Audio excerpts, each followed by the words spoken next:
हमारे साथ हैं आईआईटी वाले बाबा अभय सिंह। स्वागत है अभय जी आपका। हर हर महादेव।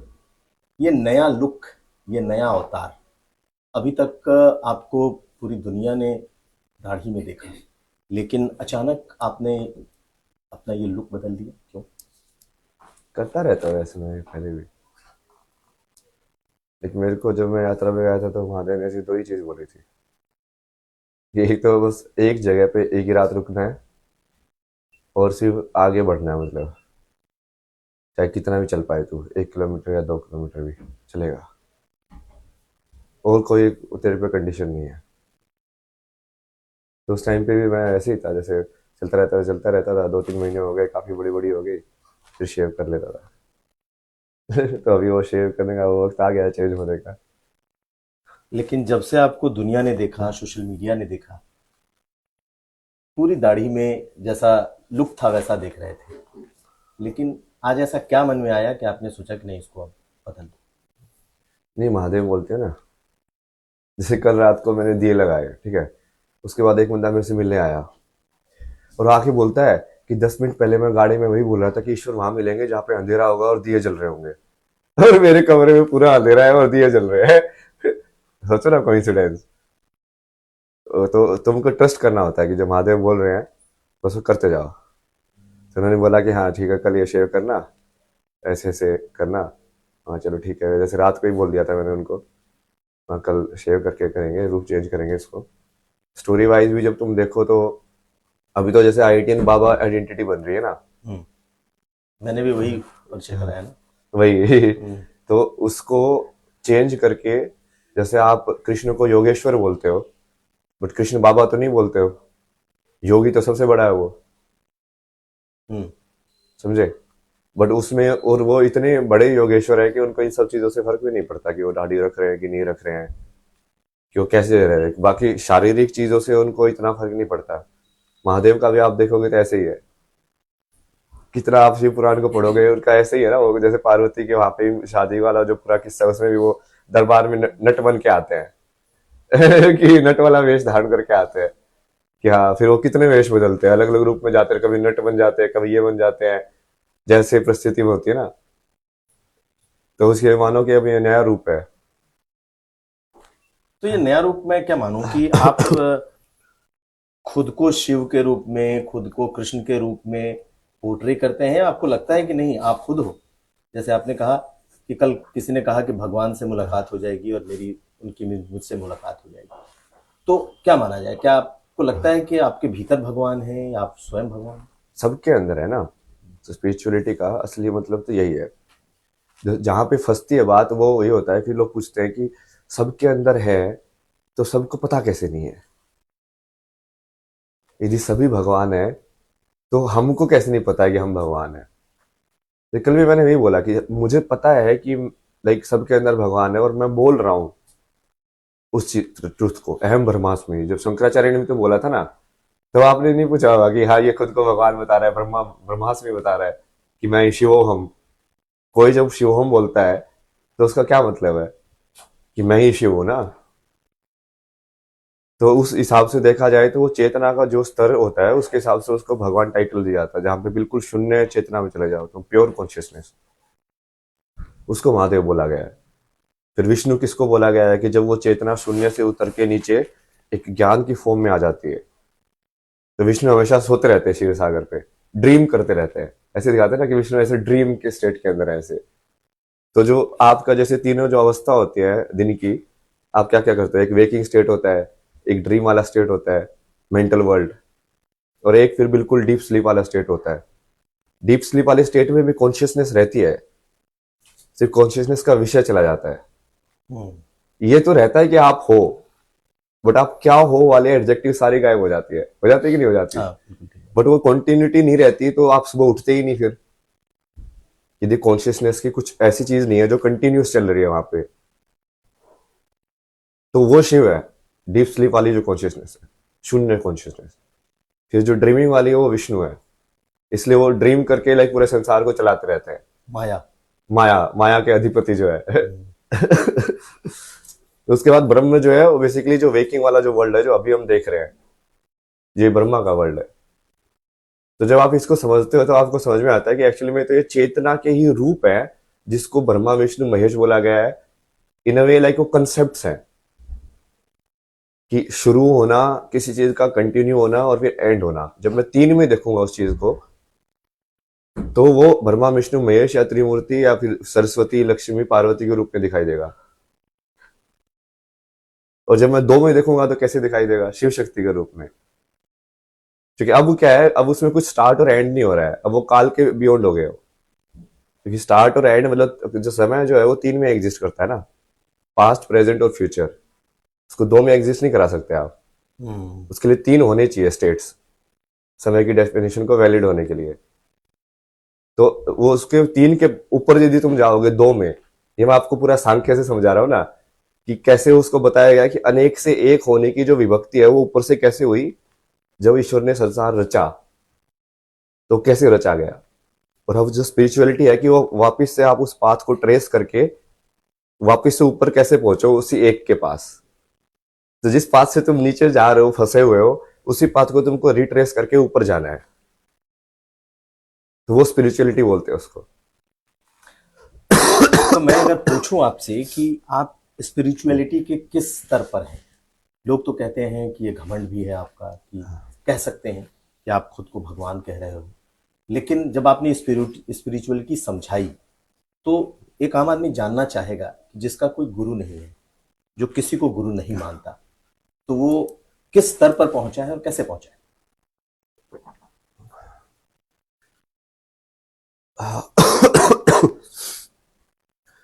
जिसका कोई गुरु नहीं है वही तो स्वयंभू है, शिव।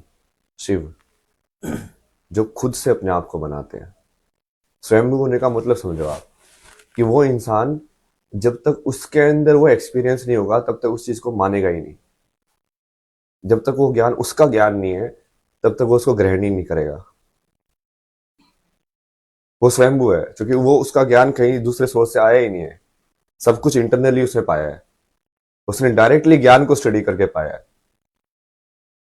इस तंत्र को समझने के लिए उसने किताबें इतनी नहीं पढ़ी, उसने डायरेक्टली इस तंत्र को ही पढ़ लिया है।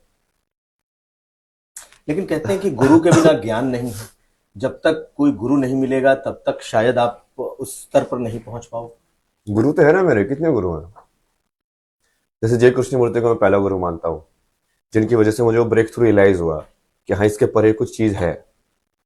फिर उसके बाद वो पूरी स्ट्रक्चर को समझने के लिए जैसे मैं सदगुरु के आश्रम में गया, तो वो भी उनको तो मैं बहुत ओपनली गुरु मानता ना। उसको तो उनका तो फोटो में वॉलेट गुम गया, लेकिन उनका फोटोग्राफ हमेशा साथ में रहता था। सदगुरु का। हाँ हाँ हाँ। एक वही फोटो रखा था मैंने कि हाँ नहीं नहीं ये, क्योंकि मेरे को बीच में समझ में आया कि जैसे यदि मुझे इस रियलिटी में ग्राउंड करना है तो गुरु ही है जो ग्राउंड करा सकता है तुमको। गुरु ही है जो तुमको वेरीफाई कर सकता है कि ये सत्य है, क्योंकि गुरु का ही माना जाता है। समझे? वो ऑलरेडी गुरु है, मतलब वो एनलाइटन है। यदि वो बोल दे कि हाँ ये जो बोल रहा है ये बिल्कुल सही बोल रहा है, तब वो शिष्य वेरीफाई हो जाता है। तो आप वेरीफाइड शिष्य हुए या नहीं हुए? नहीं नहीं, मैं तो फिर महादेव के हिसाब से चलता हूँ ना। वो बेसिकली मेरा तो ऐसे ही कि वो डायरेक्टली मैंने पूरा सरेंडर करके रखा ना उनके विल को हिसाब से। तो अब वो वेरीफाइड मेरा इंटरनल होता है, मतलब सेल्फ वेरीफाइड। अगेन स्वयंभू जो होगा वो दूसरों की वेरिफिकेशन पे डिपेंड नहीं करेगा। इसलिए शिव को भगवान उनको देखना उनको फर्क नहीं पड़ता था। वो किसी भी रूप में घूमते थे, अघोरी बन के घूमते थे, ऐसे बन के घूमते थे, बट उनको दुनिया वाले देख देख के टैग कर रहे थे कि शिव ऐसे हैं, शिव ऐसे हैं, शिव ऐसे हैं। एक्चुअली में तो शिव अनंत है। जो नहीं है वो किसी भी रोल को आप कर सकता है फुलफिल। मतलब उनको आप यदि माँ बाप बना दो तो भी वो डिटैचमेंट से पूरी कर सकता है। उसको तुम लाइक रुद्र वाला काम दो तो भी वो डिटैचमेंट से पूरी कर सकता है। वही है ना कि संसार का कोई भी कर्म उसको पकड़ नहीं रहा है, तभी उसको बोलेंगे कि वो त्रिगुण से ऊपर पहुंच गया है, निर्गुण हो गया है, बिना गुण का हो गया है। और जो निर्गुण है वो कोई भी गुण बेसिकली जो जरूरत पड़ने पे उसको एक्टिवेट कर सकता है फिर, क्योंकि वो खाली है। जो खाली है उसके अंदर फिर जो भी चीज भरी जाएगी वो उस जैसा ही बन जाएगा। तो जैसे मैं यहाँ पे आया तो अब आपके हिसाब से एडजस्ट हो गया, या थोड़ा मॉडर्न वैसे वाला है तो हाँ खाना भी वैसे ही मिलेगा। Coffee, black coffee. Coffee, black coffee, वही। तो अभी जैसे मैं रियलिटी में थोड़ा समाज के दूसरी वाली उसके अंदर एंटर कर रहा हूँ ना अभी, कौन तो सा? उसके लिए जो थोड़ा मतलब है तो आध्यात्मिक, बट इतना ज्यादा वैसा ट्रेडिशनल वाला स्टाइल नहीं है, मतलब कि तुम सब कुछ पूरा वैराग्य छोड़ दो। और पूरे वैराग्य में तो था ही ना मैं, मुझे तो फर्क ही नहीं पड़ता था अपने शरीर को। इतनी सारी प्रॉब्लम्स होती थी मेरे शरीर में ना, कि रैशेज ये सब, मैं तो चलता जाता था पूरे टाइम। तो कहला महादेव बोल रहे हैं तो चलते जाओ यार, चलते जाओ। अभी जैसे कान छिदा है, इसमें भी उन्होंने बोला था पानी मत लगने दो, फिर वो गंगा स्नान कर रहे थे तो पानी तो लगेगा ही लगेगा। हम्म। अब कहाँ से तुम तेल लेके आओ, कहाँ से ये सब करो। वो ठीक है, मैं महादेव बोलते कि ठीक है अभी इस पे जरूरत है नहीं, ध्यान नहीं है, तू टेंशन मत ले, सब ठीक हो जाएगा। तो मैं ठीक है, सब सही हो जाएगा। तो आप खुद को बिल्कुल निर्लिप्त रखना चाहते हैं, कहीं किसी चीज में लिप्त नहीं रखते। और अगर आपके लुक को इस वक्त देखें जो हम चर्चा कर रहे थे, तो अपने आप को आपने बदल दिया, कान में कुंडल पहन लिया। कुंडल तो बहुत सारे फैक्टर्स है ना उसके। जैसे मैं ये सारी चीजें इसलिए नहीं करता कि कोई सन्यासी करता है, मैं ये सारी इसलिए करता हूँ कि क्योंकि वो आध्यात्मिकता के अंदर उन सब टूल्स का यूज है, कि तुम तिलक कैसा लगा रहे हो, किस टाइप की ऊर्जा तुम एक्टिवेट कर रहे हो, कहाँ कहाँ पे टच कर रहे हो। जैसे वो चक्रास पे जनरली भस्म लगाते हैं कि यहाँ पे लगाए, यहाँ पे लगाई, यहाँ पे लगाई, ऐसे लाइक वो वैसे वैसे तुम ना ध्यान रख रहे हो उनका, एनर्जी पॉइंट्स का। फिर जो जो चीज लगा रहे हो आप, उसकी एनर्जी लगा रहे हो, मतलब कि वो यहाँ पे इंटरेक्ट हो रही है ना, वही तो हो रहा है। फिर आप कोई स्किन पेस्ट लगाते हो स्किन का, तो वो आपकी स्किन के साथ इंटरेक्ट तो करता ही है। जैसे तिलक लगाओगे, तिलक भी इंटरेक्ट करेगा एनर्जी के साथ। और फिर बाद में उसके बाद जैसे माला वगैरह पहनना या धोती पहनना, मतलब मेरे को तो वो फंक्शनल लगता है, इसलिए मैं करता हूँ कि यार ये ज्यादा फंक्शनल चीज है। मतलब उसको वही बोला ना कि मेरा तो सारा ज्ञान खुद से ही होगा, मैं चाहता ही नहीं कि वो बाहर से आए, जो कि फिर मैं उसमें बन जाऊंगा ना। मतलब जो पूरी तरीके से मोक्ष है वो तो महादेव ही है, और वो महादेव होने के लिए तुमको वो निर्वाण षटकम जैसा ही होना पड़ेगा, न गुरुम न शिष्यम। वो कंडीशन ही है, क्योंकि यदि तुम सबको एक साथ एक बराबर नहीं देख रहे हो तो तुम कभी वो लाइक पूर्णता की तरफ नहीं जा पाओगे। तो मेरा सवाल था और आपने उसका जवाब भी दिया कि आपने किसी को गुरु नहीं माना, शिव ही गुरु है, ये आपका विचार है। लेकिन आपने सदगुरु की बात की, तो आप सदगुरु से कभी मिले, या सदगुरु को सिर्फ सुन करके पढ़ करके आप उनको उन्होंने आपने गुरु माना, जब भी माना? हाँ मतलब जैसे मैं आश्रम में गया था, 9 महीने वहीं पे था, सेवा की मैंने पूरी वहाँ पे, हम्म। जो जनरल वॉलेंटियर की तरह रहा। हम्म। वहाँ पे जैसे खेत में काम करना होता है, कभी कभी सेव सोल के स्टिकर चिपकाने होते हैं गाड़ियों के ऊपर। हम्म। तो पूरे दिन सामूहिक साधना में करो, फिर इंफॉर्मेशन सेंटर पे बैठ के सारी इंफॉर्मेशन बताओ कि हाँ इस मंदिर में ऐसा है, वहाँ पे जाना देखना, ये ऐसा खाना वहाँ पे मिलेगा। लोग पूछते हैं ना एक बारी करने के लिए। फिर सीखा वो बाकी सब चीजें भी, उससे बेसिक मुझे समझ में भी आया कि आश्रम सिस्टम में सब काम कैसे करता है। क्योंकि मैं तो इस लाइक मेरे को जो अटेन हुआ था, मैं तो बिल्कुल फ्री लाइक समझ में, पाथलेस पाथ के थ्रू जाके वो कहीं ना कहीं वैसे हो गया। मैंने तो कोई स्ट्रक्चर यूज ही नहीं की, तो स्ट्रक्चर में यूज करके क्या वो चीज को हासिल किया जा सकता है, तो कैसे होनी चाहिए वो स्ट्रक्चर। तो उनका आश्रम काफी बढ़िया एग्जाम्पल है उसका, कि हाँ कैसा होना चाहिए एक पर्टिकुलर आश्रम, कैसे वो संस्कृति को वापस से एक आइडियल केस स्टडी बोल सकते हैं ना आप। जैसे एक पायलट होता है गाँव का कि हाँ मॉडल विलेज, तो मॉडल आश्रम उसको आप बोल सकते हो वो, क्योंकि वो तो हेवन है। मैं जब मैं वापस आया तो उनको वही बोल के आया था मैं कहा, मैं जा रहा हूँ अभी, बट ये तो हेवन है, अब हेवन में बैठा रहूंगा तो ठीक है। क्योंकि वहां पे जैसे जिस इंसान को पूर्णतः समझ में आए उसके लिए तो कोई दिक्कत ही नहीं है, सेवा करना ये सब करना तो वो तो मजे से करेगा, और करेगा बल्कि। अब वो खाना वाना बढ़िया खिला रहे हैं, रहने की जगह दे रहे हैं, तुम अपना धर्म का काम कर रहे हो बैठे बैठे, और तुमको क्या चाहिए, और शांति है पूरे आश्रम में, एनर्जी बढ़िया है। तो आपकी विरक्ति फिर वहां कैसे होगी? वहां से क्यों विरक्त होकर निकल पड़े? कर्म करना पड़ता है ना पूरा। तो महादेव ने भी बोला ना कि ये यहाँ पे रह के तो, लेकिन संसार तो वैसा नहीं है ना, तुझे तो संसार के बीच में जाके उस लोग को जगाना है। मैं उनको भी यही बोल के आया था कि आप लोग एक काम करो ना, ये फोर्ट को संभालो, हेडक्वार्टर को यहाँ पे ना, मैं अभी एनी लाइन्स के बीच में जाता हूँ। अंदर ना, मतलब हाँ जो लोग इस चीज को वहां पे, तो जैसे वही लोग आएंगे ना जो कहीं ना कहीं एक्सेप्ट करते हैं उस चीज को, स्पिरिचुअलिटी को। हम्म। तो एक लाइक माइंडेड लोगों के बीच में हो तुम। बट कितने सारे लोग हैं जो वही बाहर से गाली देते रहते हैं, वो क्या है, और वो सब हो क्यों रहा है, वो सब चल क्यों रहा है। तो मैं बोला कि हाँ मेन मैं वर्ल्ड में घुसता हूँ। और फिर वहां जाके मैं उस चीज को लाइक वो फैला के, या जो है बहुत पहले से प्लान था ना ये, जैसे कि आग कैसे लगानी है, हर जगह जाके टच कैसे करना है। तो आप एक यायावर की भूमिका में हैं, चारों तरफ घूम करके, देख करके, महसूस करके, शिव जहां जहां है, जिस जिस फॉर्म में है, आप उस तरीके से खुद को रखते एग्जैक्टली, सूत्रधार बोलता मैं उसको, कि मैं सारे सूत्रों को एक पिरोने का काम कर रहा हूँ, लाइक हैं। किसके लिए? धर्म के लिए। धर्म और मेरा जो कर्म है, जो कि मुझे वो फील होता है, इसलिए। अब मुझे यदि मैं एम्पैथेटिक हूँ, मुझे वर्ल्ड की सफरिंग फील हो रही है, तो फील होना ही मेरे लिए कर्म बन जाता है, क्योंकि या तो तुमको बिल्कुल डिटैच होना चाहिए। असली तो महादेव, उनको तो फर्क ही नहीं पड़ेगा, डिस्ट्रैक्शन हो, चल चल रही है कि नहीं चल रही है, उनको फर्क क्या पड़ता है यार। उनके लिए तो समान है सब, मौत और जीवन समान है उनके लिए, क्योंकि उनको पता ही है कि जो चीज मरती ही नहीं है उसका मौत और जीवन क्या होगा। एक गुरु के आश्रम में रहना, एक सेवादार की तरीके से रहना, गुरु की आश्रम के पूरी व्यवस्था को समझना, उसमें जुड़ के रहना, और उसके बाद अचानक अघोरी हो जाना। आप भटकते हुए काशी पहुंच गए, काशी में काशी के घाट पर भटकते रहे, और अघोर, तंत्र मंत्र, अवघड़, इनके बीच फिर कैसे पहुंच गए? इनका वो क्या तो मैं एक्सपीरियंस करना था? यात्रा के टाइम पे भी मिलता था बहुत सारे। जैसे मैं यात्रा कर रहा था तो केदारकंठा में ऊपर गया, तो वहां पर एक बाबा जी बैठे हुए थे, पहाड़ के ऊपर अकेले रहते थे वो। तो मैं अलग अलग जैसे लोगों से रास्ते में उस टाइम पे भी मिल रहा था, कि बहुत सारे साधु लोग जैसे यात्रा में चल रहे हैं साथ में, लूट रखता था मैं उस टाइम पे। तो उनके साथ एक दो दिन घूमे, वो बोला कि हाँ ऊपर चलना है साथ में, तो वहाँ चलो चलो चलो साथ में।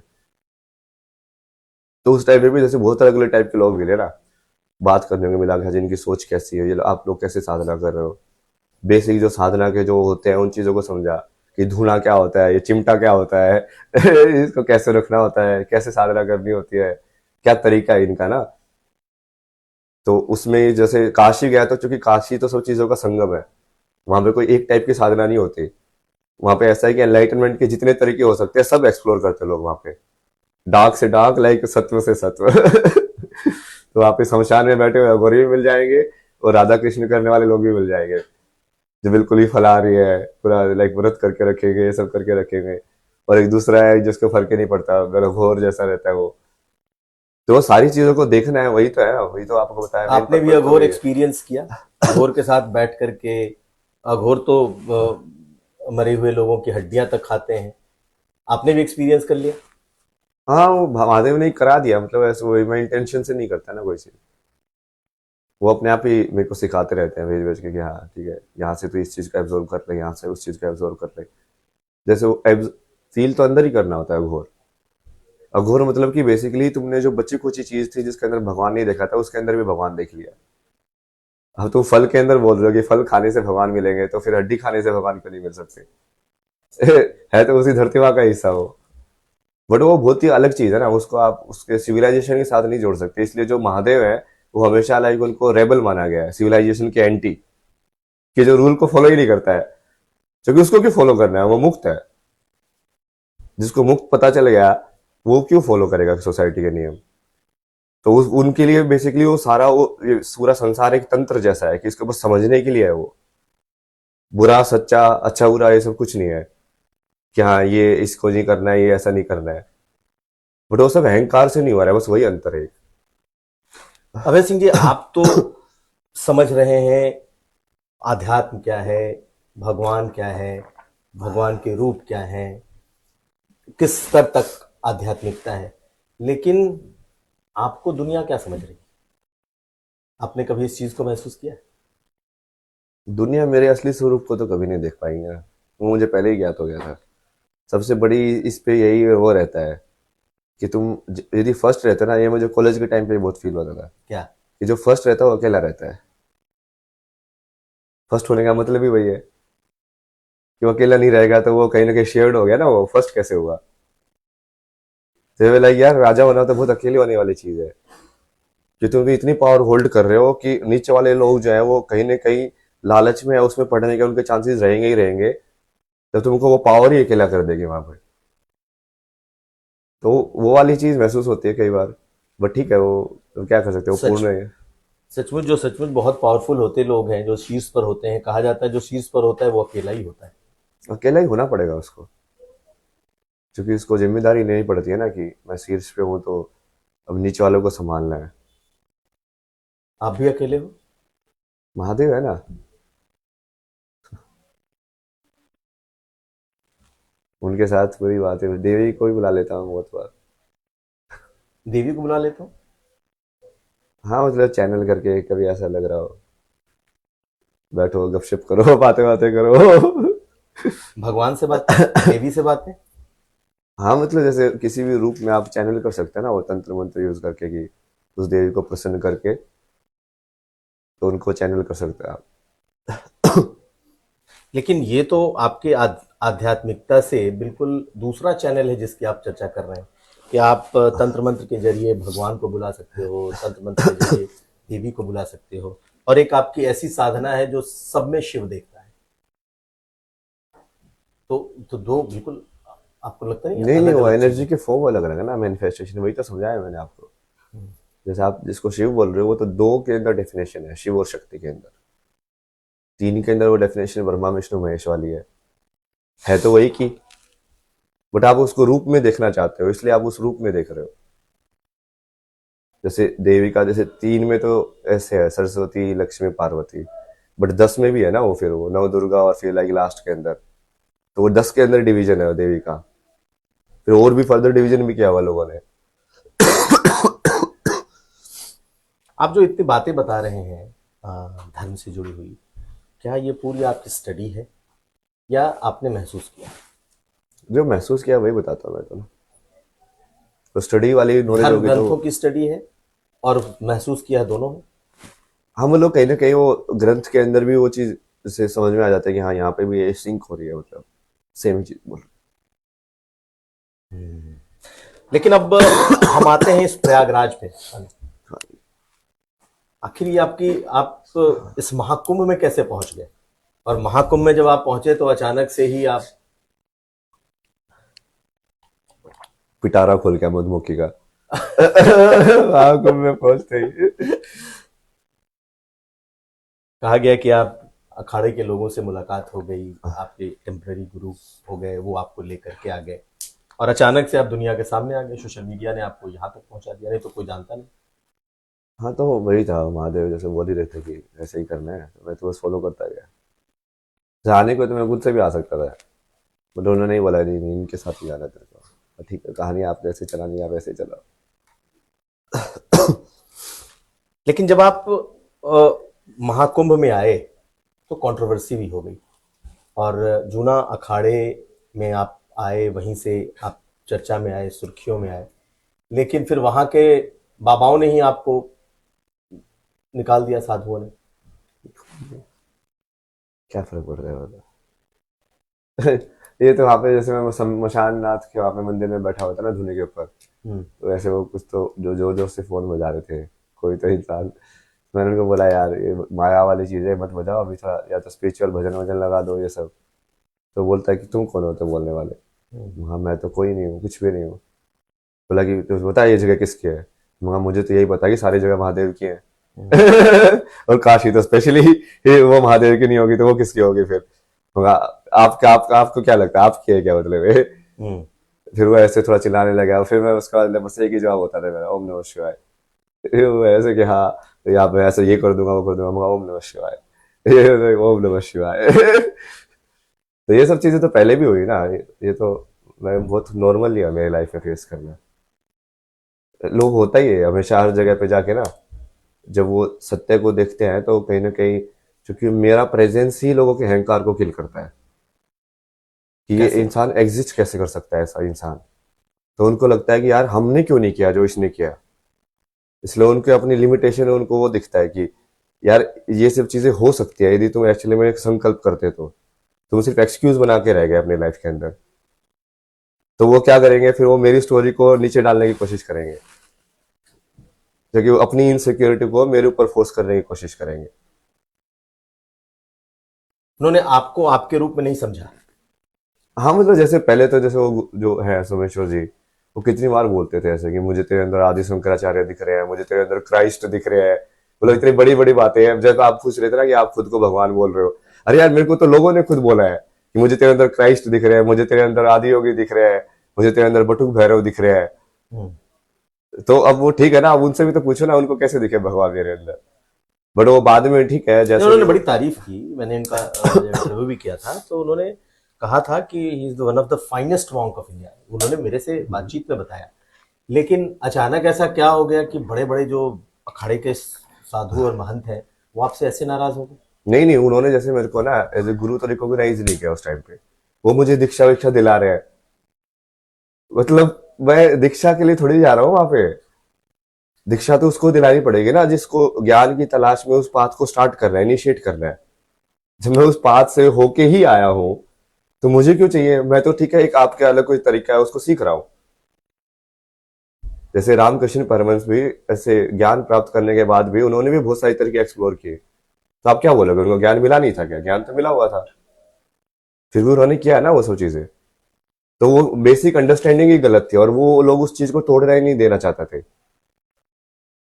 कि कि ये जो रिलेशनशिप है गुरु और शिष्य का, वो एक वैसे वाला है कि हाँ, अब जैसे वो कई बार तो ये सोमेश्वर जी ये भी बोलते थे ना कि तू इतना ज्यादा, मतलब तेरे को इतना ज्यादा बड़ा वैसा है कि कई बार मुझे भी जेलसी होने लग जाती है तेरे से। बट फिर समझाते कि नहीं नहीं, गुरु तो ऐसे ही होता है कि हाँ उसका शिष्य बड़ा हो तो उसको बढ़िया होना चाहिए। वो हाँ चलो ठीक है, समझते तो आप कि असली गुरु होने का मतलब क्या होता है, कि जब शिष्य बड़ा हो गुरु से तो उसको प्राउड फील होना चाहिए कि हाँ इसने अब मेरे से भी ज्यादा कुछ सीख लिया है, ना कि उसके जेलसी होनी चाहिए कि मैं जो नहीं आता उसने ये इसने कैसे सीख लिया। इंसानी इमोशंस हैं, वही कहानी वैसी चलती जाती है।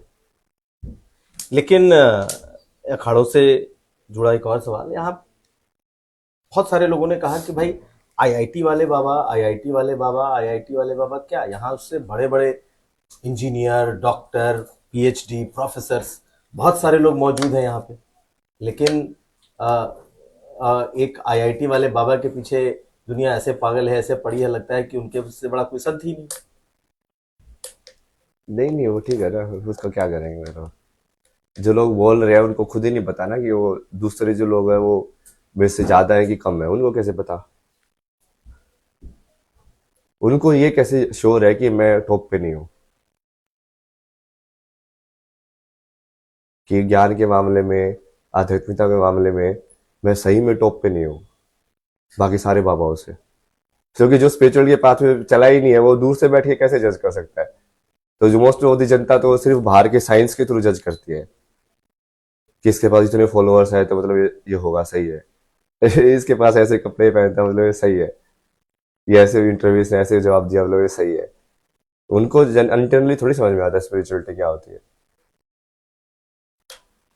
तो आपका ये जो रूप है, नया रूप, नया स्वरूप जो अभी हमें दिखाई दे रहा है, ठीक है, आप सब में शिव हैं कहते हैं, ये कब तक रहेगा? यानी क्योंकि आपका जो ये फेस है, आपकी बहुत सारी पुरानी फोटोज सामने आई, कॉलेज के दिनों की, नौकरी के दिनों की, आपके अपने सोशल मीडिया पर किए हुए पोस्ट, लाइव्स, तो ये क्या ऐसे चलेगा, फिर दाढ़ी बढ़ा लेंगे?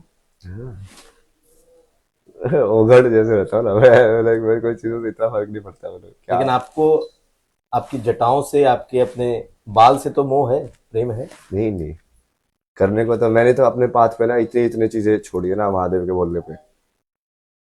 लेकिन जैसे राधा मिली थी मेरे को, मैं मुझे स्टोरी मैंने लाइफ में ऐसे चेंज किया, मगर इस काम ये कार्य ऐसे करते रहे, इस अवतार में राधा से शादी करा देते हैं। सारी टाइमलाइन बनाई मैंने सब कुछ, और महादेव ने मना कर दिया, लेकिन नहीं आगे बढ़। हाँ ठीक है, छोड़ दिया महादेव, जाओ, आपके लिए ये भी छोड़ दिया तो राधा मिली थी और आप शादी करना चाहते थे? हाँ मतलब वैसे ही प्लॉट किया था मैंने हाँ। कि इस जन्म में करा देते ना, मतलब पिछले जन्म में तो नहीं हुई थी नहीं, पिछला जन्म, पिछला जन्म आप क्या देख पाते हैं, देख सकते हैं? आपने देखा है? महसूस होता है ना, मतलब वो पूरा कि तुम वही यादें, तुम्हारी यादें हो। पिछला जन्म के बारे में जो आपने इस्तेमाल किया, मैं आपसे पूछ लूं कि क्या आपने अपने पिछले जन्म को जाना है, देखा है? हाँ तभी तो बता रहा हूँ मैं। क्या क्या था? यही सब, आप जो पानी कृष्ण की कहानी देख रहे हो, राम की कहानी, बुद्ध की कहानी, हम्म। मेरी कहानी तो डॉक्यूमेंटेड है ना सारी सब जनों की कहानी सबको पता है। नहीं, लोगों को नहीं मालूम है कि आखिर अभय सिंह जो आईआईटीएन है और अब पूरी तरीके से आध्यात्म की राह पे बढ़ चुका है, बाबा बन चुका है, वो पिछले जन्म में क्या था? कृष्णा ही हो ना मैं, कल की। कल की? कल की तो विष्णु का अवतार, दशावतार। दशावतार। तो आप पिछले जन्म की बात बता रहे हैं या पिछले जन्म के भगवानों की चर्चा कर, मतलब भगवानों की आप चर्चा कर रहे हैं, ईश्वर की चर्चा कर नहीं नहीं, मतलब एक ही बात है ना वो। कल की जो होगा वो वही तो श्री राम था फिर। वही है ना विष्णु, वही है ना, मतलब वही कृष्ण है, वही परशुराम है, वही बुद्ध है। वो उसकी बस चेतना के अंदर आके वो अलग अलग चीजें कर रहे हैं। जो चीजें महादेव ने एक ही लाइफ में कर दी सारी की सारी। रहे? वही आप हैं। कि मतलब सारी चीजें जी के देख लिया, उल्टा पुल्टा करके सन्यास लेके। जैसे राम का देखो, वो राजा बन के देखा उसने। कृष्ण का देखो, उसने अलग अलग चीजें मतलब बेसिकली प्रारब्ध है, कर्म है, वो सब वो पूरा किया उन्होंने अलग अलग स्टेज के अंदर। अब लास्ट स्टेज के अंदर वो जो भी कुछ बचा खुचा था जो नहीं किया उन सब जन्म में, वो वाला पूरा कर रहा हूँ। ये भी करके ही इसको पूरा करो सिलेबस को। अब थोड़ा लौटते हैं आपकी उस जिंदगी पर जिसके बारे में बहुत सारे लोग जानना चाहते हैं। एक आईआईटीएन, थोड़ा अपने बारे में बताइए कि आपने पढ़ाई कहाँ से की, 10th कैसा रहा, 12th कैसा रहा, इंजीनियरिंग आईआईटी कैसे पहुंचे? मेरी तो पूरी लाइफ ही स्ट्रगल है ना, मतलब लोग ये वाली चीज किसी को समझ में नहीं आते ना। बट ये महादेव ही है, मैं वो छोड़ता नहीं, आज छोड़ो, बताने से क्या फायदा। लेकिन मेरी लाइफ में तो कुछ मिला ही नहीं मेरे को कभी भी। आपने लेने की नहीं कोशिश की होगी? नहीं नहीं, वो भगवान ने बस सिचुएशन ही वैसे बनाई कि ये तेरे को देना ही नहीं है कुछ भी। तो वो वैसे ही लाइक वो डिटैचमेंट वाला वो था ना, लाइक लव अवतार का लास्ट वो फेज है, तो उन्होंने कंडीशन ही वैसे बनाई कि ये वाला प्रारब्ध तेरा होगा ही नहीं, तो सीधा वहीं पे जाओ मतलब इस बार उसी डायरेक्शन। तो जैसे 10th वेंथ था, जैसे वो घर के सिचुएशन उस टाइम पे, तो मैं वही फोटो देखोगा तो बहुत पतला सा वैसा है, चश्मे लगाता था मैं नजर के। बिल्कुल वो नर्ड वाला होता ना, वैसे वाला दिखेगा आपको, बिल्कुल पतला सा 45-50 किलो का, 6 फुट का एक लड़का। हम्म। वैसे बिल्कुल ऐसे पढ़ाकू जैसे फील आई आएगी। तो उस टाइम पे तो उस टाइप की इमेज थी, काम भी वही कर रहे थे मेरी। बट वहाँ पे भी मैं बहुत कविताएं लिखी, जैसे 11वीं में बहुत कविताएं लिखी मैंने हिंदी के अंदर। पेंटिंग्स वगैरह बहुत की उस टाइम पे। कविता याद है? एक तो काफी पॉपुलर हो रही है ना वो सोशल मीडिया पे। कौन सी? स्टार्ट कैसे होती है वो? लहरों के बीच लहरों के बीच तिनके का सहारा छोड़ दिया, ऐसे कुछ तो है वो। लहरों के बीच तिनके का सहारा छोड़ दिया। हाँ, लड़खड़ा कर गिर पड़ा, फिर भी उसने हाथ नहीं दिया। लड़खड़ा कर गिर पड़ा फिर भी उसने हाथ नहीं दिया। और ऐसे पूरा बढ़िया से लिखा हुआ है वो। बहुत सारे लिखता था ना मैं, तो ये जैसे महादेव के लिए लाइन थी या गर्लफ्रेंड के लिए? बनने लिए थे वो। मतलब महादेव, वो तो उस टाइम पे तुम किससे बात कर रहे हो, वो तुमको समझ में नहीं आता कि कर तो बात महादेव से ही रहे हो, बट तुम वो फॉर्म में देख रहे हो उसको। एक वो लाइन मैंने लिखी थी, आईआईटी के टाइम में लिखी थी कि जब तेज आंधियां चलती है तो हवा का रुख मायने नहीं रखता। जब तेज आंधियां चलती हैं तो हवा का रुख मायने नहीं रखता। मतलब जैसे वैसे आप देखोगे तो हवा डायरेक्शन के हिसाब से एंटर कर सकती है। यदि पंखा ऐसे चलेगा तो इस कमरे के अंदर इस साइड नहीं आएगा, बट ये तो पंखा बहुत तेज चल रहा है तब फर्क ही नहीं पड़ता, वो हवा आएगी आएगी। उसका डायरेक्शन से फर्क नहीं पड़ता फिर। अगली लाइन क्या थी? नहीं नहीं, एक ही लिखी थी, देख सोच के ना ऐसे। हम्म। बहुत सारे छोटे छोटे शेर। अभी तो मैं जैसे भगवान के ऊपर लाइव कंपोजिशन भी करता रहता हूँ ना। ऋषिकेश में मैंने पूरा एक वो लिखा था, अद्वैत वाले के ऊपर पूरा एक वो रिलेशनशिप के अंदर एक लिखा था हम्म। कि मैं बनूंगा महाकाल तो तू महाकाली बनेगी, और मैं बनूंगा महाकाली तो तू महाकाल बनेगी। ये दोनों साइड से वैलिड होना चाहिए, तभी वो लाइक प्रॉपर लाइक इसको प्रेम या वैसे वाला रिलेशनशिप बोलेंगे जो इंटरचेंजेबल है। मैं बनूंगा कृष्ण तो तू राधा बनेगी, और मैं बनूंगा राधा तो तू कृष्ण बनेगी। फिर मैं बनूंगा तो मन तो क्या तू विचार बनेगी। मतलब यदि मैं मन के रूप में आइडेंटिफाई कर जाऊं तो तुम्हारा उसका कॉम्प्लीमेंट्री क्या होगा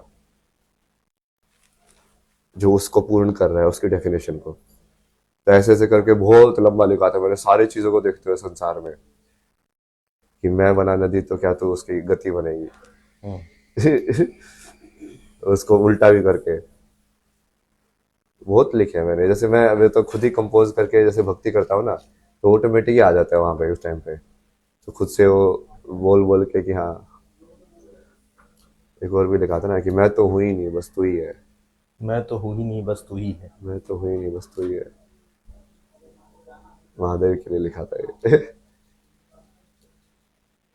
कभी गर्लफ्रेंड के लिए भी कुछ लिखा? हाँ बहुत कुछ लिखा मैंने। वो भी सुना दीजिए। उस टाइम पे क्या था इस टाइम पे मैं ऐसी वाली पोइट्री नहीं लिखता था। हम्म। मैंने काफी कुछ वो डायरी के अंदर लिखा हुआ था वो अभी डायरेक्टली याद नहीं आएगा क्योंकि वो रिदमिक नहीं था। जब मैं धर्मशाला में था ना तो उस टाइम पे मैं बेसिकली 2-3 डायरी भर दी थी मैंने ऐसे ऐसे वाटर कलर की पेंटिंग बनाता था और साइड में लिखता था कुछ तो ऐसे। तो हर रोज वही करता रहता था सेल्फ एक्सप्रेशन। और उसमें आप देखोगे ना मैं इतने सारे ऐसे मुद्रा के फोटो बनाता था हाथ हाथ से पता नहीं क्यों फैसिनेशन था मेरे को। कभी ऐसे करके ये वाली मुद्रा के अंदर कभी ये वाली मुद्रा के अंदर कभी ऐसे वाले के अंदर ऐसे वाले के अंदर बस हाथ ही बनाता रहता था मैं। तो जब वापस देखते हो आप पूछ रहे थे ना कि वो कैसे पता चलता है। तो जब वापस अपनी लाइफ को देखते हो तुमको लगता है यार मेरे साथ तो इतनी अजीब चीजें हुई जो कि मुझे ऑब्वियस लग रही थी बट वो एक्चुअली में इस वर्ल्ड के हिसाब से बहुत मैजिकल चीजें हैं। मतलब जैसे? यही सब चीजें ना कि वो इनडायरेक्टली वो ज्ञान दे रहे हो तुमको समझा रहे हैं। जैसे मैं मास्टर्स में था तो मैंने प्रोजेक्ट किया एक दी फॉल करके कि उसमें एक इलस्ट्रेटेड बुक बनानी थी। तो उस इलस्ट्रेटेड बुक में मैंने पूरा लाइक एक्चुअली में लाइक बिना स्पिरिचुअलिटी को जाने हुए स्पिरिचुअल में स्टोरी टेलिंग कर रहा हूँ। मैंने उसमें एक कॉन्सेप्ट बनाया ना कि यदि कोई इंसान इनफाइनाइट फॉल के अंदर गिर जाए तो क्या वो गिर रहा है कि वो उड़ रहा है ये सिर्फ उसकी विल के ऊपर डिपेंड करता है। कि यदि वो करंट के अगेंस्ट फाइट कर रहा है तो उसको ऐसे लगेगा कि वो गिर रहा है। बट यदि उसको करंट को मान ले तो उसको ऐसे लगेगा कि हाँ हाँ मैं तो उड़ रहा हूँ हवा के अंदर। तो दी फॉल करके बुक थी उसमें पूरा ऐसे ही डाला हुआ है। वो बिल्कुल आप उसको स्टडी करोगे ना इट्स लाइक कंप्लीटली लाइक लेटिंग गो और वो बुद्धिज्म वाले उसके सिद्धांत के ऊपर है। ये तो माइंड की एक अवस्था है। अवस्था है बट मैं आपको वो समझा रहा हूँ ना कि इनडायरेक्टली भी जैसे मैं उन चीजों को टच कर रहा था बिना ये जाने कि ये चीज इससे रिलेटेड है। आध्यात्मिकता के जो कंसेप्ट हैं शून्य के जो कंसेप्ट है वो कहीं ना कहीं अट्रैक्ट कर रहा था उस टाइम पे भी। वो बस एक्सप्रेशन अलग में निकल के आ रहा था उसका। आप इंस्टाग्राम पे मेरा पुराने पढ़ोगे ना तो एक जैसे एक बनाया था मैंने स्काई वाले फोटोग्राफ्स के साथ लिखा था ना कुछ तो कि everybody sees the good memories of you the stars in your memories but nobody sees the dark sky जो कि बैड मेमोरीज है जो डार्कनेस है उसको कोई नहीं देखना चाहता है। बट वो जो स्टार्स जो चमक रहे हैं उसको सब लोग देखते हैं जो तुम्हारे अंदर अच्छा ही है। ये तो बहुत बड़ी जर्नी है ना भाई। उस जर्नी पे हम आते हैं, लेकिन जो मैंने चर्चा की स्कूल में, मैंने सुना आपको 90% से ऊपर मार्क्स, 12th में 90% से ऊपर मार्क्स, फिर आईआईटी कैसे हुआ? ये कितना रहा? 2005 में शायद आपने 10th किया। 2005 में 10th किया वहीं से वो लॉरेंस स्कूल करके होता था झज्जर के अंदर अभी भी है शायद। वहां से 10th किया। मेरा तो वहां पे भी अलग अलग केस रहते थे ना मतलब मैं अलग ही था यार। मैं वही आप सोच रहे ना मैं हमेशा मैंने बहुत यूनिक चीजें की है दुनिया के अंदर जो ऐसे लोगों को ऐसे अचंभा लगे। मतलब कि जैसे मेरी जो उसकी टीचर थी ना 10th के अंदर जो इसकी होती है ह्यूमैनिटी वाली सिविक्स और ये वाली जब मैं उनके जवाब देता था ना इसके 6 रीजन बताओ। मैं इतनी सारी किताबें पढ़ता था कि मैं उसके मुझे 15-20 याद होते थे। तो मैं जैसे 5 नंबर का क्वेश्चन है उसमें 6 ही पूछे 5 ही पूछे कि एक का एक पॉइंट देंगे वो मैं लिख देता था 15-20। तो वो जैसे एग्जाम से पहले मेरे को जाके बोल रही है ना कि भाई काम करना ना ज्यादा मत लिखना ज्यादा से ही मार्क्स करते हैं। मैं ये कैसे दुनिया जो ज्यादा ज्ञान से मार्क्स काटती है। जो मुझे ज्यादा पता है तो मैं ज्यादा लिखूंगा ना। तो ऐसे उल्टी पुल्टी चीजें होती थी। वैसा सोचो कि ज्यादा की वजह से लोग मेरे को आगे टीचर आगे बोल रहे कि यार नहीं ध्यान से लिखना ना जितना है उतना ही लिखना। तो मार्क्स कितने आए आपको 10th में? 10th में तो 93 93%। ट्वेल्थ? 12th में 92.4। लेकिन सुना कि आप आपने कोई वैसा तय नहीं था कि आप आईआईटी जाओगे और अचानक से फिर ये चीज़ें तय हो गई और आपने पहले ही अटेम्प्ट में इनफैक्ट क्रैक किया। क्या था ये कहानी, क्या थी ये कहानी? नहीं, दूसरे अटेम्प्ट में किया। पहले अटेम्प्ट में जैसे मैंने स्टार्टिंग में तो आईआईटी का नाम ही नहीं पता था, तो जैसे 11th क्लास में 12th में ऐसे कोई तो बंदा आया ऐसे स्कूल में, उसका उन्होंने गेस्ट लेक्चर वगैरह लगवाया, तो वहाँ पे भी एक मैजिकल स्टोरी हुई थी ना, उसमें ऐसे सीवर में आके कोई तो प्रॉब्लम थी क्या ऐसे सोल्व करके लेके आओ। अब मेरे को तो पता ही नहीं था कि कम्पिटेटिव सब क्या होता है, बट मुझे लगा कि जिसकी प्रॉब्लम है इसको सोल्व करते हुए घर गया, उसको पूरा मैंने दिमाग के अंदर सेव किया प्रॉब्लम को, तो फिर लाइक माइंड के अंदर वो सोल्व हुई, ड्रीम के अंदर सोल्व हो गई, उसको मैंने डाल दिया और वो सपने के अंदर मेरे को समझ में आ गया कि इसको कैसे सोल्व करना है। तो अगले दिन मैंने जाकर उसको दिखाया, और वो इतना लंबा मेथड था कि वो वैसे कॉपी तो हो ही नहीं सकता, क्योंकि वो इतना लंबा मेथड था, वो कहीं पे दूसरी बुक में था ही नहीं कि ऐसे भी हो सकते हैं भाई। तो उसको पता था कि हाँ इसने खुद से ही किया है, बट वो फिर वही है ना, वो भी खुश हो गया, बोला कि हाँ सही है तो करो, मेरे से पढ़ो। तो धीरे धीरे पता चला आईआईटी के बारे में। फिर 12th में जैसे मैं कोचिंग में लिए गया फोर्स वोर्स करके, अब ये सब चीजें करने के लिए मुझे घर पे पूरा सत्याग्रह करनी पड़ती थी हर चीज के लिए। क्यों? जो कि उनको फर्क ही नहीं पड़ता था किसी भी चीज से। तो ये मान लो तुमको कोचिंग में एडमिशन लेना है तो तुमको 3 दिन खाना छोड़ना पड़ेगा, ताकि उनको समझाने के लिए कि भाई आप मेरा करा दो। क्योंकि उनको सोच ही पता नहीं क्या है, उनको ना कुछ पता है दुनिया के बारे में, ना फिर उनको दूसरे के हिसाब से। नहीं तो कोई तो जो माँ बाप होते हैं, माता पिता होते हैं, तो चाहते हैं कि मेरा बेटा आईआईटी करे। नहीं, वो उनको ऐसा कुछ नहीं है ना, वो आगे भी बताऊंगा ना मैं। हाँ। तो उस टाइम पे भी जैसे कॉरेस्पॉन्डेंस का किया, वो सब किया, फिर फाइनली वो लेकर गए मेरे को दिल्ली, तो वहाँ पे वो, लेकिन वो सिर्फ कॉरेस्पॉन्डेंस का कोर्स मिला, वो लेट हो गया था ज्वाइनिंग में, तो सिर्फ किताबें भेजते थे। उस किताबों में फिर मैंने 12th में क्या किया कि मैंने सिर्फ सोचा कि एक चीज को मास्टर करेंगे, तो एक कोई तो बुक थी मैथमेटिक्स की, बढ़िया बुक थी, वो लिमिट्स वाला जो टॉपिक था ना, मैंने उसको पूरा मास्टर कर लिया। मैं खुद से ही सवाल बनाता रहता था दिमाग के अंदर कि इस वाले क्वेश्चन के अंदर रैंडमली रूट लगा दो कहीं पे भी मतलब उसको नया सवाल बना दो, और उसको फिर तुम सोल्व कर सकते हो कि नहीं कर सकते हो। तो वो उस टाइम पे मैंने ऐसा अटेंड करना है कि उस वाले टॉपिक का तो चाहे दुनिया के अंदर कोई भी सवाल आ जाए मैं सोल्व कर सकता हूँ। इतना ज्यादा डेप्थ के अंदर मैंने उसके सारे पैटर्न्स को समझ लिया था, और सब सॉल्व कर लेते थे। हाँ। फिर वो जैसे कोरेस्पोंडेंस में था तो मैं सिर्फ टेस्ट देने जाता था वहां पे, तो वहां पे मैंने नई चीज की, वहां पे जैसे वो कॉम्प्रिहेंसिव पैकेज होते हैं ना, पैसेज, तो ये कॉम्प्रिहेंसिव में पहले वो इन्फॉर्मेशन भी देते हैं थोड़ी सी बताने के लिए कि ऐसे प्रोबेबिलिटी ये होती है, ए इक्वल टू बी, ये फॉर्मूला है, ऐसे ऐसे। तो मैं सिर्फ उस इन्फॉर्मेशन को पढ़ के उसके बेस पे ही वो कॉम्प्रिहेंसिव वाले क्वेश्चन सोल्व कर देता था, और उसमें भी ज्यादा टाइम लगा। मेरे को जैसे कुछ सिलेबस अलग चल रहा है, उनका स्कूल में अलग चल रहा है, और वो पढ़ाई वढ़ाई की टेस्ट की तैयारी तो हो नहीं सकती, पर तुम टेस्ट देने जा रहे हो तो 3 घंटे वहां पे बैठे हो, तो तुम उसमें ही कुछ ना कुछ सीख लो कि हाँ अच्छा इसने ऐसे ऐसे किया है। ये करके मेरा एक बार ऐसे यार कुछ तो उस सेंटर के अंदर 16 की रैंक आ गया था। सब लोग देख रहे हैं ये कौन है, बिना मतलब सब्जेक्ट ही नहीं बता दूंगा आज के पेपर के अंदर किसके ऊपर पेपर होगा, जाओ बस उसको समझो कि अच्छा इसने ऐसे ऐसे बताया, ये फॉर्मूला भी बता के रखा ही हुआ है।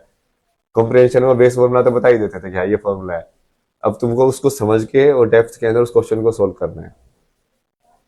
तो ये वाली चीज तो बहुत की मैंने कोचिंग में भी, जो साथ जो लिमिट वाली जो चीज मैंने पहले डिस्कस की थी ना, वो वाली काम आई। तो एक मैथ वाला प्रोफेसर आया कोचिंग में, वो बोला कि इसको सिर्फ एल से सोल्व कर सकते हैं। मगर मैं तो सीधी है इसके अंदर मैं किसी भी सवाल को कैसे भी सोल्व कर सकता हूँ लिमिट के। बोला कि करके दिखा, बोला ठीक है करके दिखाता हूँ। उसने पूरा करके दिखाया, वो भी लाइक हाँ भाई चलो तू है। ऐसी चीज तो बहुत है, बट वो जैसे इमोशनल वाला जो था ना, वो चीज कभी फुलफिल नहीं हुई ना, ये सब चीजें करने के बाद भी।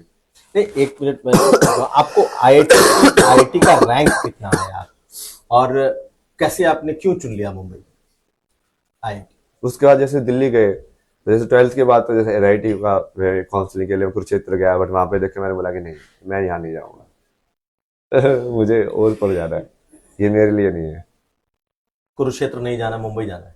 हाँ मतलब ये इससे बड़ा हूँ मैं, मतलब इन वे ये मुझसे कैपेबिलिटी से ज्यादा है। वो ठीक है थोड़ा एक्सीडेंट हो गया, तुम उस टाइम पे उसको इतना कर नहीं पाए, सिचुएशन नहीं बनी, बट मेरे को जब इतना समझ में आती है तो वो अपॉर्चुनिटी दी जाए सीखने की, तो मैं काफी बढ़िया से सीख सकता हूँ। तो ड्रॉप करने का निर्णय हुआ, उसमें भी वो पेरेंट्स वाला जैसे कोई साथ में नहीं था, सब मना कर रहे थे ड्रॉप करने में। कुरुक्षेत्र ड्रॉप करने पे मना कर रहे थे? नहीं, 1 ईयर ड्रॉप करके पढ़ने के। फिर वो भी खुद से फिर से वो सत्याग्रह कि नहीं नहीं नहीं नहीं मुझे करना है, मुझे करना है, फिर से रोटी अच्छा। वोटी छोड़ो, फिर से सब कुछ करो। क्योंकि वो वैसे तो कोई बात होती नहीं ना, मतलब प्यार से समझाने में तो मिलता ही नहीं कुछ भी, तो फैमिली में सत्याग्रह क्यों पड़ती थी एक एक चीज के लिए? हर एक चीज के लिए। फिर वो उन्होंने करके फिर कुछ अरेंजमेंट हुई, कैसे एडवर्टाइजमेंट में वो दिल्ली का कोई सेंटर का नंबर निकला, फिर वहां पे गए, फिर पूरा सेटिंग वेटिंग हुई, कमरा वमरा मिला, फिर जाके दिल्ली में बैठ के पढ़ाई की पूरी। तो रैंक कितना आया था आपका? आईआईटी का रैंक क्या था? 731 था ना, या 731। फिर वहां पे ऐसे ही था कि वो ये सब दूर जाने के लिए ही था, मतलब कि घर से थोड़ा दूर जाना है, शांति चाहिए, तो मुंबई चूज किया उसकी वजह से। फिर एरोस्पेस वो कि कौन सी चीज ब्रांच जो है वो नाम के हिसाब से बढ़िया है और रैंक के हिसाब से ही मिल रही है, तो अपना एरोस्पेस सही है, एरोस्पेस में आ गई।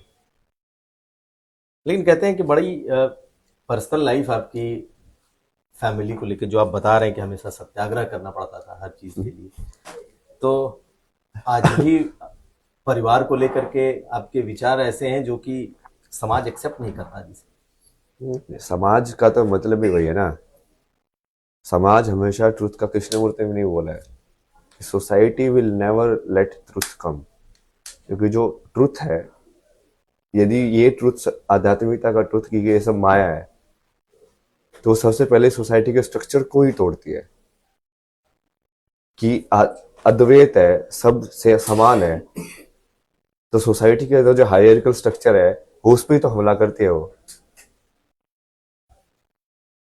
सोसाइटी नहीं चाहती ना सब समान हो क्योंकि इसमें वो मजा आता है उनको ऊपर नीचे खेलने में, कि ये अमीर है, ये गरीब है, ये ऊपर है, ये नीचे है, तो वो सोसाइटी तो ऑब्वियसली अपोज करेगी उस चीज को जब सत्य दिखेगा तो। लेकिन माँ बाप तो कहते हैं, माँ बाप तो भगवान का स्वरूप होते हैं, और आपने विद्रोह अपने माँ बाप से ही कर दिया। एक कॉफी और। नहीं नहीं कॉफी। आपने तो विद्रोह अपने माँ बाप से ही कर दिया। विद्रोह नहीं किया ना मैंने किसी से, माँ बाप के रूप में मैं वही उसको सेपरेट आइडेंटिटी में आइडेंटिफाई नहीं कर सकता, वो वैसे भी नहीं कर सकता मैं, नहीं तो वो शिव का चेतना मेरी ब्रेक हो जाएगी। मतलब यदि मैं सबको सेम आइडेंटिफाई नहीं कर रहा हूँ, इसका मतलब किसी पर्सनल अटैचमेंट है मेरा, तो मेरे आध्यात्मिक सफर के अंदर तो मैं वही टेस्ट करूंगा ना कि मेरा पर्सनल लगाव एक फॉर्म्स के अंदर है कि नहीं है कि एक पर्टिकुलर फॉर्म को देख के उसको मैं ज्यादा तवज्जो क्यों दे रहा हूँ। तो वो तो क्या होगा ना कि जैसे धर्म की जब बात आएगी तो वो मोह की वजह से आप धर्म का डिसीजन नहीं ले पाओगे। जैसे जो न्यायाधीश होता है, मान लो उसका सामने उसका बच्चा जो है वो ट्रायल के अंदर हो, तो क्या वो न्यायाधीश बनेगा कि बाप बनेगा? समझे? यदि वो बायस्ड है तो कभी भी वो न्यायाधीश बन ही नहीं सकता, कभी भी वो ऊपर वाले रैंक पे बन ही नहीं सकता, उसको तो समान देखने पड़ेंगे सब। तो इसीलिए आपने उस रिश्ते को भी खत्म कर दिया? नहीं नहीं, मैंने कुछ खत्म और जिंदा नहीं करता ना, मैं जो है वो है, मतलब ये सत्य है ना कि शरीर के जो जन्म है उनके थ्रू हुआ है, वो कहानी भी सत्य है, उसको मैं अलग अलग सत्य के हिसाब से बता देता हूँ कि तुम जो बोल रहे हो ब्रह्मा का सत्य है, बट मुझे लाइक अटल सत्य जो है वहां तक उसमें कॉन्शियसनेस को मैं पूरा ऊपर से लेकर नीचे तक ट्रांसफर करना है। लेकिन अभय जी, मुझे पता चला कि जब आप इस कैंप में आए, इस प्रयागराज कुंभ में आए, तो जहां जहां आप ठहरे, आपके माता पिता परिवार के लोग आप तक पहुंचने की उन्होंने कोशिश की।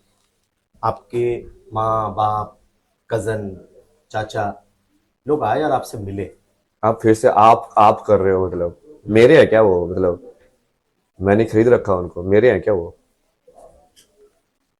इतना डिटैचमेंट है? नहीं नहीं, आप बताओ ना, आप के बोल रहे हो बार बार, तो क्या मेरा अधिकार है उनके ऊपर? बताओ नहीं भाई, माँ बाप हैं तो एक नॉर्मल इंसान के तौर पर मैं तो यही पूछूंगा ना, आप जिस नहीं स्टेट नहीं, में। मैं आपसे डिस्कशन ही कर रहा हूँ ना, हाँ। इस चीज को समझने के लिए कोशिश कर रहे हैं ना। जैसे आपने बोला ना कि आपके माँ बाप आए, और वो पहले 4 दिन जब तक मैं वायरल नहीं हुआ था तभी मैं कुंभ के अंदर ही बैठा हुआ था, तब तो ढूंढते हुए नहीं आए थे। और मेरा ऐसे भी नहीं है कि मैं कुछ गुप्त रह रहा हूँ, मैं सब कुछ रील डालता था पूरे टाइम, कि हाँ मैं यहाँ पे जा रहा हूँ, मैं ये कर रहा हूँ, पूरा डिस्कशन में सब कुछ होता था। मेरी लाइफ लाइक पब्लिक थी उस टाइम पे भी। तो वो किस वजह से हुआ, आप उसको देखो ना। तो किस वजह से हुआ? वो तो आप सिर्फ पॉपुलैरिटी की वजह से है। उसमें कोई वो तरीका है ही नहीं उसमें कि उनको अभी एकदम से क्या चेतना हो गई कि एकदम से कैसे वो माँ बाप बन गए, अभी तक कैसे नहीं थे वो। तो उनको फिक्र थोड़ी हो रही है। फिक्र होती तो ये सब चीजें बिना कैमरे के, जब मेरे को कुछ था नहीं मेरे पास, तब करते ना वो फिक्र। तो आपको लगता है कि आपके माता पिता ने ही आपको छोड़ दिया है, या आपने अ, उनसे एक तरीके से छोड़ करके विरक्ति ली? नहीं नहीं, भगवान ने बेसिकली उनके थ्रू ही छुड़वा दिया मेरे को। कि जब मैं घर में था उन्होंने ऐसी सिचुएशन क्रिएट कर दी कि मेरे को इतना बुरा भला बोला, इतनी सारी चीजें बोली कि तू झूठा है, तेरे को तो डिप्रेशन में नहीं हुआ था, तू तो एक्टिंग करता था।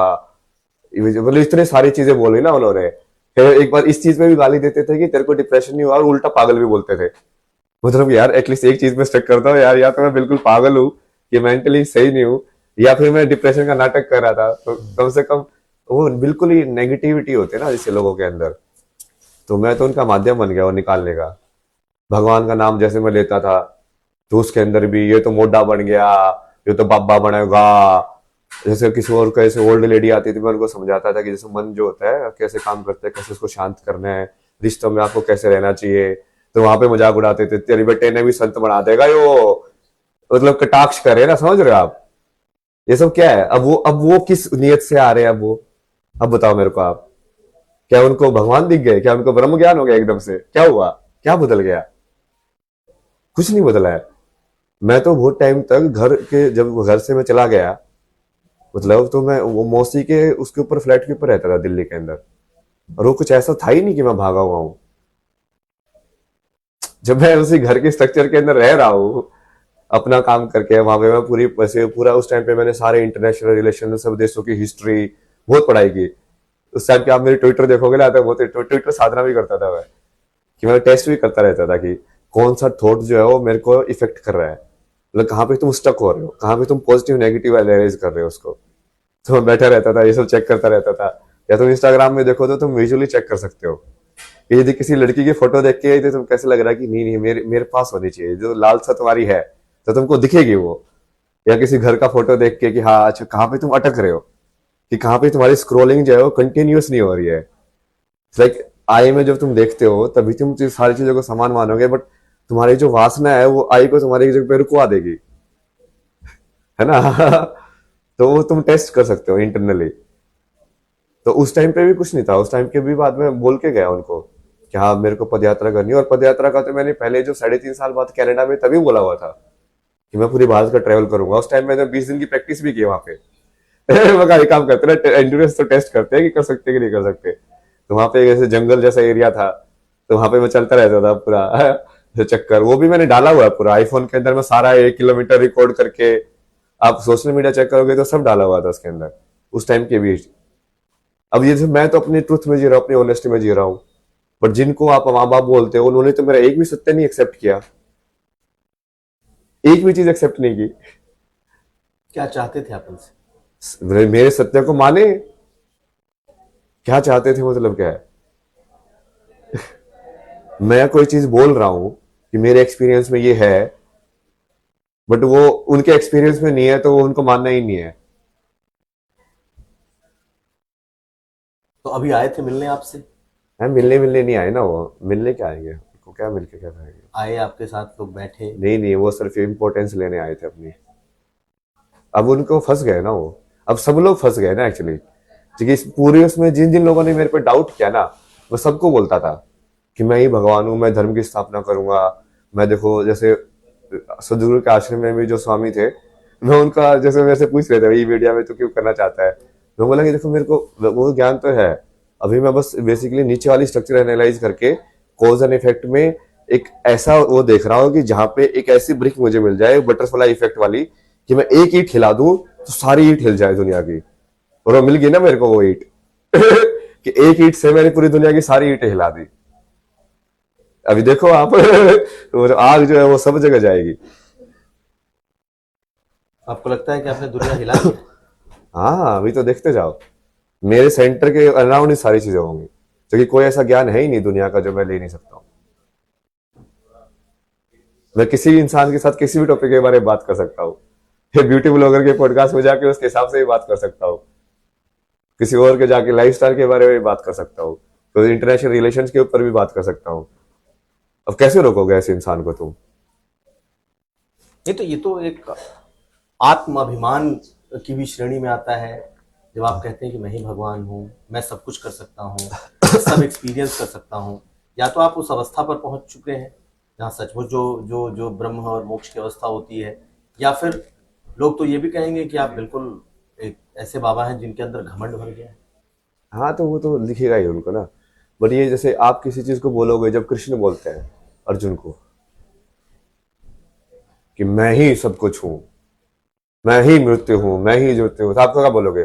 कितना घमंडी है। खुद को भगवान बोल रहा है, क्या क्या बोल रहा है अपने बारे में।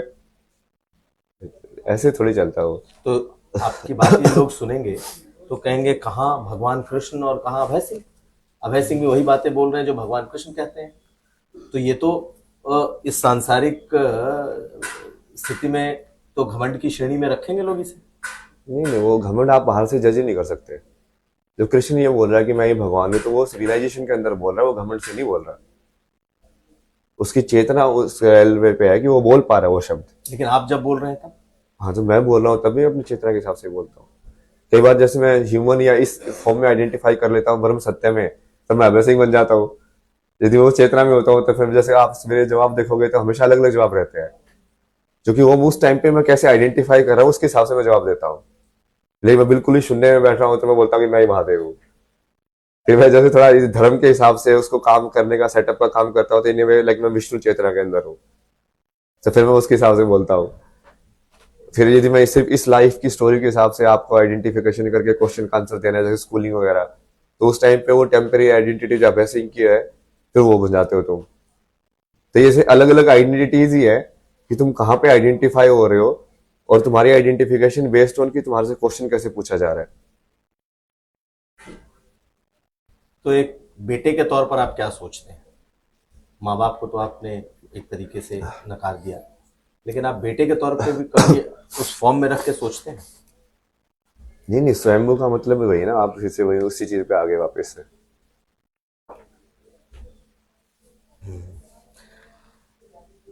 अभय सिंह जी, आपका आपको लेकर के बहुत तरह की बातें हुई। कई लोगों ने कहा कि ये बाबा नहीं है, इनकी मानसिक स्थिति खराब हो गई और पागल हो गए। तो आपने भी ये बातें सुनी होंगी, सुन रहे होंगे, क्योंकि एक मठ से दूसरे आश्रम, दूसरे से तीसरे। नहीं नहीं, ये तो प्लान के हिसाब से कर रहा हूँ मैं। ये प्लान है? सुमेश को जासे उनसे पूछ के आओ एक बार, क्या प्लान था। यही प्लान था कि 3-4 दिन वहां पे रुकेंगे, उसके बाद तुझे जहाँ पे जाना है, कि जिस कैंप में भी जाना है, जहां पे भी रहना है तुझे, तू पूरा कुंभ घूम। तू पूरा कुंभ देखने के लिए, सीखने के लिए आया है।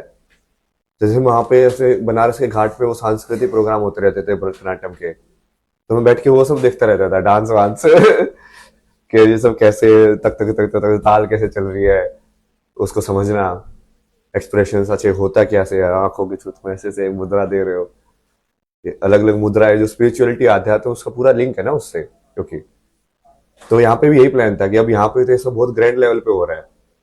वो है तो पूरा मेला है एक्सप्लोर करने का, ज्ञान का मेला ही है, कहीं पे भी चले जाओ। तो वही प्लान था वो, बट वही बताया ना कि बीच में वो जो चीज हो गई, उसकी वजह से कहीं ना कहीं उसने हर इंसान की लिमिटेशन या अहंकार पे एक्सपोज कर दिया। वही तभी टेस्ट होता है ना, जब आपको बहुत सारी चीजें दे दी जाए, तभी आपके चरित्र का टेस्ट होता है कि क्या आप अभी भी शून्य में बने हुए हो। मेरे को सही में फर्क नहीं पड़ता इन सब चीजों से। आप जितना इतना सब बोलने के बाद भी मैं शून्य में रह सकता हूँ कि मैं अगले मोमेंट में मुझे ये भी पता है कि मेरे से कुछ भी ना हो, और ऐसे ही मैं कहीं पे बस जंगलों में बैठ के, या ऐसे ही लोग मेरे को फेलियर की तरह लाइफ एंड हो जाए, वह ठीक है, कोई दिक्कत नहीं। जो मेरे को महसूस हो रहा है उस सत्य को मैं जीऊंगा, अपने सत्य को तो जीऊंगा ना। उसको आप असत्य कैसे बोल सकते हो? ठीक है, आपको नहीं मानना मत मानिए, बट मेरे लिए तो स्पिरिचुअलिटी वही है कि मैं अपने सत्य को पूरा जी के अपने कर्म को पूरा कर लूं, ताकि मुझे वापस नहीं आना है। उससे दूसरे लोगों का रिलेशन ही नहीं है।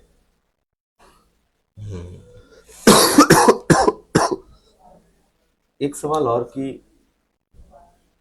कई लोगों ने यह भी कहा कि हैं तो बाबा, हैं तो किसी अवस्था तक पहुंचे हुए, लेकिन वही बाबाओं वाले नशे भी करते हैं, इसमें कोई दम है? नहीं नहीं, वो मेरे को तो नशा और ये सब चीजें देखनी ही नहीं है ना। मैंने बताया ना, जो बाकी 10 9 अवतार में नहीं हुआ वो इस वाले अवतार में मैं पूरा कर लूंगा ना सारी चीजें करके। तो महादेव जो है तो वो किसी चीज को लाइक ना तो रिजेक्ट करते हैं ना एक्सेप्ट करते हैं। और उनको जहर दोगे तो वो पी लेंगे वो। तो आप उसी फॉर्म में पीते हैं कि ये जहर है फिर भी मैं पी सकता हूँ? फॉर्म वाली जो सोचने के तरीके काम तो करता ही नहीं मैं। महादेव जो बोलते हैं करते जाओ। मतलब वो महादेव जो बोलेंगे करोगे, तभी तुम जाके महादेव में विलीन होके महादेव ही बन जाओगे लास्ट में, राइट। तुम उस जो अपने जो आइडियल है अब उसको फॉलो करते रहोगे कि हाँ मुझे इसके जैसा या इसके जितने भी हैं उसको आइडल मान के मुझे जो ये जो बोलेगा मैं वही करूंगा। तो धीरे धीरे क्या होगा, गुरु और शिष्य में यही होता है। धीरे धीरे शिष्य जो है वो गुरु की kind of like carbon copy बन जाता है, क्योंकि सारा जो गुरु का आता है वो शिष्य ने सीख लिया, तो कार्बन कॉपी बन गया इन अ वे। तो कार्बन कॉपी मतलब कि है भक्त का फाइनल पर्पस क्या होगा, भक्त और भगवान और विश्वास का एक अनोखा शहर। महाकुंभ के इतने रंग हैं कि समेटना मुश्किल हो जाता है। आप आईआईटीएन हैं और आईआईटीएन के बाद मैं ये साधु की वेशभूषा देख रहा हूँ, आप हैं क्या? मेरे को कुछ भी नहीं हो आप। एक बात महा कवरेज सिर्फ आज तक पर।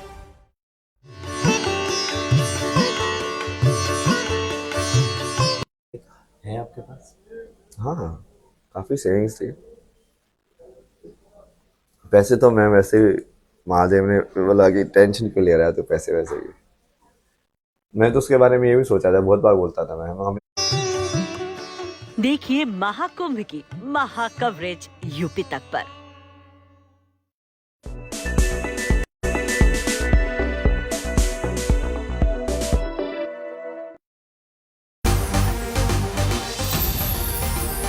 प्रेजेंटेड बाय ने किया है तो उसको बता ही सकते हैं इन्हें।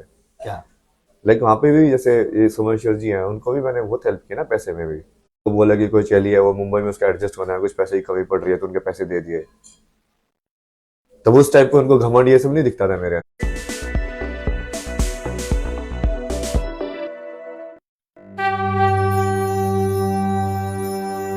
बेसिकली उसका लेकिन कर्म समझ में आ जाएगा।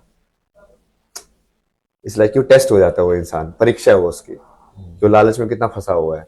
तो मैं फाइनली कार्मिक स्कोर देके उसका हिसाब किताब करके उसको बंद कर सकता हूँ कि हाँ। मीडिया पर वायरल हो रहे हैं। मेले में अजब गजब करके सुर्खियां बटोर रही इन शख्सियतों से लोग मिलना चाहते हैं। इतना आगे का तो सोचता नहीं ना मैं। वो राजा तो मेरे को बनना ही है, क्योंकि वो किसी एक धुरी के अराउंड तो लोगों को एकत्रित होना पड़ेगा सत्य को ना। तो वो उसके लिए चाहिए। जैसे ये वाला क्वेश्चन तो बहुत बार लोग उसमें भी पूछते थे, जब आईटी में इलेक्शन में करते थे ना, तो ये पूछते थे तू इस पोस्ट के लिए खड़ा क्यों हो रहा है। तो हमारा जवाब होता था जैसे फोटोग्राफी और फाइन आर्ट सेक्रेटरी के लिए खड़े हो रहे हो। बोला कि हाँ हॉस्टल के अंदर फोटोग्राफी बढ़ाएंगे, ये सब करेंगे। फिर उनका जवाब जैसे सीनियर्स होते थे ना, जैसे उसके साथ तुम प्रचार करने जा रहे हो तो ये सब पूछते थे पूरा मैनिफेस्टो देख के। तो पूछते थे कि फिर ये सब काम तो तू बिना पोस्ट के भी कर सकता है, तुझे पावर क्यों चाहिए, पोस्ट क्यों चाहिए।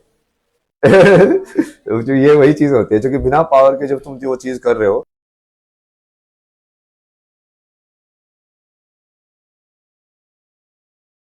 तो आपका जो सिस्टम का जो सपोर्ट मिलता है वो नहीं मिलता आपको। तो उसके लिए वही है ना कि किसी न किसी को तो लाइक हेड या राजा बनना ही पड़ेगा ऊपर। तो ये राजा का कौन सा फॉर्म आप बता रहे हैं? मतलब someone who takes responsibility of the world. आध्यात्मिक वर्ल्ड, स्पिरिचुअल वर्ल्ड, सारे वर्ल्ड एक ही वर्ल्ड है वो। मतलब वो अकाउंटेबिलिटी जो होल्ड करे ना कि हाँ मैं रिस्पॉन्सिबल हूँ सब लोगों के लिए, उनका भला मैं सोचूंगा, वही इंसान राजा कहला सकता है ना। कि आप सबकी इंडिविजुअल लाइफ है एक्चुअली मेरी रिस्पॉन्सिबिलिटी है। आपके बच्चों को पढ़ाना से लेके उसको ज्ञान देना, कोई और प्रॉब्लम हो रही है उसको सोल्व करना, तो उसके लिए ज्ञान भी चाहिए, सब कुछ चाहिए, बहुत सारी चीजें चाहिए। बस आखिरी सवाल ये है कि आपके राजनीतिक विचार भी हैं या नहीं? मैं तो बताया ही ना, राजनीति विचार मतलब क्या, जब किंग ही बन जाएंगे तो राजनीति कहाँ से आप तो किंग की बात कर रहे हैं, तो किंग क्या? किंग का मतलब क्या प्रधानमंत्री बनेंगे, राष्ट्रपति बनेंगे, मुख्यमंत्री बनेंगे? किंग का मतलब नहीं आप नहीं, क्या? वो जरूरी भी नहीं है कि ना कि वो ऑफिशियल हो। आप समझ रहे हो, आप उसको आज वाली जो स्ट्रक्चर है उसके लाइक रिफ्लेक्शन में देख रहे हो। किंग बनना इस लाइक कि लाइक संसार में तुम लाइक जो चाहो वो कर सकते हो, तुम मुक्त हो। सबसे बड़े किंग कौन हुए? मैंने लोगों को यही समझाया ना, जब मैंने पूरा अपने अवतार अपने वाली कार्य देखी, मैंने देखा कि महादेव की कार्य देखी, मैंने बोला कि यार सबसे बड़ा राजा कौन? क्या राम बड़े राजा हुए कि महादेव बड़े राजा हुए? क्योंकि महादेव तो मतलब वो अघोषित राजा है, उनको तो कोई रोक ही नहीं सकता, उनके लिए कोई बॉर्डर्स है ही नहीं, एग्जिस्ट ही नहीं करते उनके लिए, कोई कुछ बोल ही नहीं सकता उनको। वो कहीं पे किसी भी राज्य में जा सकते हैं, बाहर आ सकते हैं, मतलब अघोषित राज्य तो वही है एक्चुअली में देखा जाए तो, है कि नहीं? उनको कोई राज्य की जरूरत भी नहीं है कि मेरी ये सीमा है, सारा उन्हीं का राज्य है। तो असली में वो राजा होने का वो जो आप प्रैक्टिकली पूछ रहे हो, वो मैनिफेस्ट में कई बार क्या होता है, एब्स्ट्रैक्ट लेवल पे मैनिफेस्ट होता है, जैसे बुद्ध के फॉर्म में हुआ। तो उनका भी ऐसे डेस्टिनी में था ना कि वो बहुत बड़े राजा बनेंगे। तो बुद्ध का ऐसे वो साधु ने बोला तो उन्होंने क्या जवाब दिया कि वो जरूरी नहीं है ना कि वो सब शस्त्र से ही वो सारे काम है, कि मैं राजा बन के अपनी सिर्फ लाइक अपने थॉट के हिसाब से भी मैं ऐसे कॉन्शियसनेस के अंदर ऐसे एक हलचल कर सकता हूँ जो चेंज कर दे फॉर एवर उस चीज को। तो वो अलग है, वो आप जैसे सोच रहे हो, आप थोड़ा पॉलिटिक्स और पावर के हिसाब से सोच रहे हो, मैं अलग तरीके से सोच रहा हूँ उसको।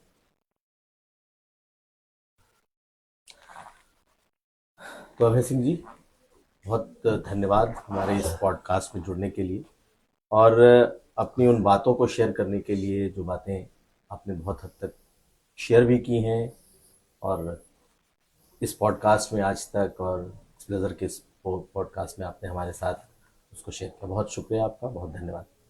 हर हर महादेव, जय श्री कल की। जय श्री कृष्ण, जय श्री। तो ये खास पॉडकास्ट थी अभय सिंह के साथ, जो इस महाकुंभ में आईआईटी बाबा बन के उभरे। हमने आध्यात्म से लेकर इनके निजी जीवन और खासकर इनके परिवार से इनके संबंध तक पर बात की। कैसा था इनका पॉलिटिकल पढ़ाई लिखाई का करियर, कैसा था बचपन, और अब एक साधु या फिर एक यायावर की भूमिका में, एक घूमते हुए साधु की भूमिका में ये कैसे है। तो आज तक के और एक्सप्लोजर के इस खास पॉडकास्ट में आज बस इतना ही। फिर किसी नए मेहमान के साथ फिर मुलाकात होगी। आप हमें दीजिए इजाजत, देखते रहिए आज तक। बहुत शुक्रिया महाराज। हर हर महादेव। हर महादेव। बढ़िया हुआ ना, आराम हाँ, से ठीक है, किया पूरा। काफी बढ़िया।